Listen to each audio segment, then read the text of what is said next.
San Francisco is already a target of America's conservative media. San Francisco has hit rock bottom, and they need an intervention.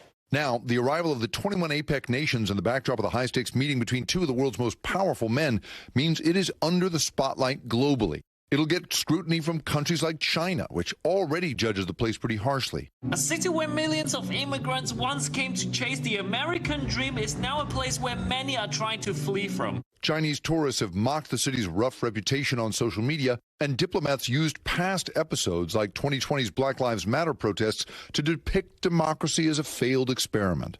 Racial discrimination against minorities is chronic sickness in American society. After the pandemic and remote work emptied San Francisco's downtown, local businesses are eager for this week of Asian Pacific power players.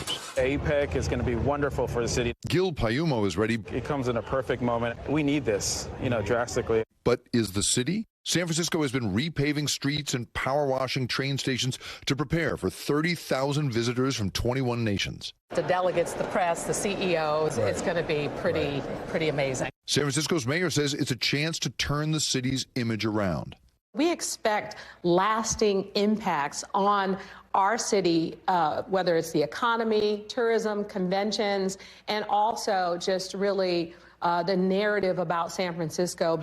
Are there any steps that you've tried to take as mayor ahead of APEC to keep a diplomatic corps member from, wandering into the wrong part of the city? We are not trying to hide what the problems are of San Francisco, and we hope that people get a chance to experience, of course, great parts of San Francisco, but also know that we have our challenges and they are not as bad as what people are trying to portray them as. It is a beautiful city, full of picturesque scenes, but a visitor doesn't have to walk far to encounter some misfortune.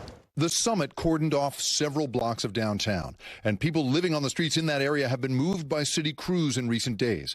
The city will be patrolled by state, federal, and city officers all week.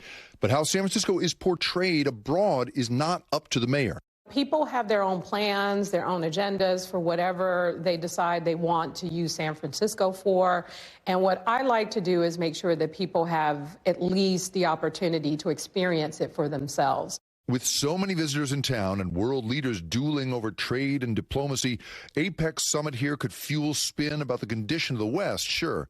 But for at least some of the delegates, they'll go home with memories of a meal, a sunset, a view from the hilltops.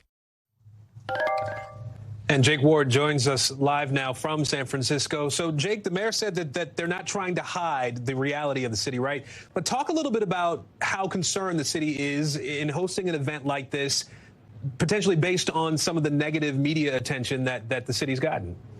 Well, I think people here in the United States, Aaron, have already brought, of course, their perception of San Francisco to media portrayals, up and down the dial. But, Asian nations, some of the most prosperous, most urban countries in the world gathering here, they're going to be bringing an entirely different set of standards. I mean, China alone, right, is a place that does not exactly tolerate disorder. And here you're going to have the prospect of not just some of the urban challenges we've seen, the break-ins, the smell of marijuana in the air. You're going to have protests out in the open. All of that, of course, is of a concern. But as you heard the mayor say there, she says, we are not trying to hide anything here. We are instead just hoping that people get to experience this city for themselves, Aaron. And you talked about some of the good things, some of the stuff that we can appreciate about the San Francisco Bay Area. And we heard Gil talk there about potentially, the money that'll be spent there. So sort of a net positive for the local economy?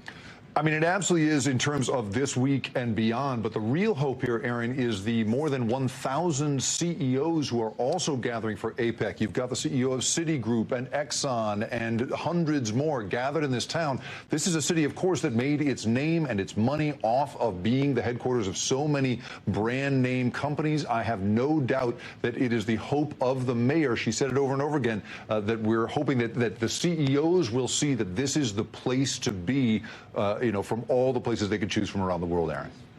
Thanks for watching. Stay updated about breaking news and top stories on the NBC News app or follow us on social media.